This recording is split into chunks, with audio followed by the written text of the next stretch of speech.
మరమరాలు లడ్డు చేసుకున్నాం. ప్రాసెస్ ఎలాగో చూసేద్దాం. ముందుగా 1/2 kg బెల్లం తీసుకున్నాను.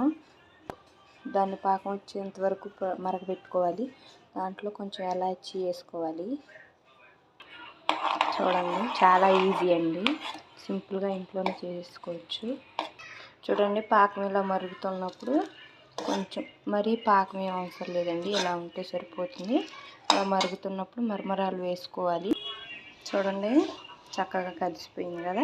దీంట్లోకి మనం సన్నగా కట్ చేసి పెట్టుకున్న కొబ్బరి ముక్కలండి, చాలా సన్నగా కట్ చేసుకోవాలి. ఇదిగోండి చూడండి, కట్ చేసుకొని ఇదిగోండి వేసుకొని మొత్తం కలిసేటట్టు తిప్పాలన్నమాట.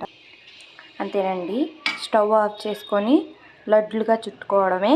ఈ వీడియో మీకు నచ్చినట్లయితే లైక్ చేయండి, షేర్ చేయండి, సబ్స్క్రైబ్ చేయండి. Thank you. Bye bye.